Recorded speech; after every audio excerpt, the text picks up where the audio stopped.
예, 공수처의 수사권 논란은 계속되고 있습니다. 이 윤 대통령 측의 구속 취소 청구 인용, 이 판단이요, 형사재판에 영향을 미칠 거다 이런 분석도 나오거든요. 홍 전 의원님. 예, 직접적인 영향을 미칠 수밖에 없습니다. 왜냐하면은 일단 이번에 그 지기현 판사 같은 경우는 그 1심 지금 형사소송의 재판장입니다. 그렇기 때문에 인적으로도 당연히 구속 취소 여부가 지금 1심 본 재판에 영향을 미칠 수밖에 없고 예. 두 번째 그보다 사실 가장 중요한 것은 이 그 지금 판사가 이 공수처의 수사 권한에 대해서 명확한 규정이 없고 대법원 관련된 판례도 없지만 그러나 그게 이제 상급심에 가서 그게 기각될 가능성 그리고 심지어 재심의 어떤 그런 가능성까지 언급한 것은 분명히 지금 현재 이 법 조문에 의해서 명확하게 규정이 돼야 되는 이 기관의 수사 권한 문제가 없다는 것을 인정을 했고 예. 이 문제는 당연히 핵심적으로 1심 형사소송 문제에 있어서 저는 핵심적인 이슈가 될 수밖에 없는 사항이기 때문에 당연히 크게 영향을 미치는 어떤 사항이 될 것 같습니다. 예, 최진봉 교수님, 네. 형사재판에 영향이 있을까요? 좀 지연될 수 있다 이런 분석도 있거든요.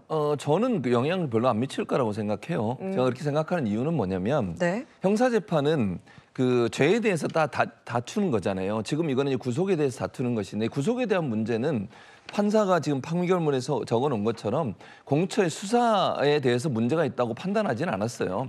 그러니까 공수처가 예를 들면 검찰과의 관계에서 서로 시간을 나누고 역할을 나눈 부분이 명확하지 않은데 그렇게 한 것이 문제가 될 수 있다는 얘기고 차후에 뭐 재심 얘기가 나온 것도 그런 맥락이라고 저는 봅니다.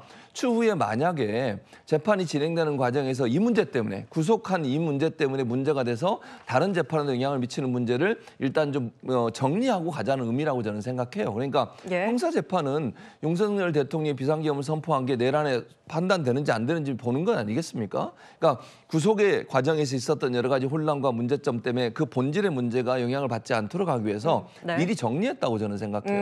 그러니까 미리. 이분이 뭐 1심 판단도 형사재판도 담당하고 있으니까 이번에 판단이 이렇게 됐으니까 윤석열 대통령의 잘못마저도 문제가 없다고 판단한다고 저는 보지 않습니다. 그리고 예. 공수처의 수사에 대해서 문제가 있다고 판단했다고 보지 않아요. 이번 판단은 공수처와 검찰 간의 역할 문제가 명확하게 법이 정리되지 않은 상태에서 이런 일이 있어서 문제가 될 수 있고 추후에 지금 윤석열 대통령 변호인단에서 얘기하는 것처럼 예. 여기서 문제를 제기했을 때 형사재판에도 악영향을 미칠 수 있는 부분이 있으니 미리 정리하고 가자. 이런 차원에서 이번 판단을 내렸기 때문에 네. 형사재판과는 분리돼서 생각하는 게 맞다고 생각합니다. 네.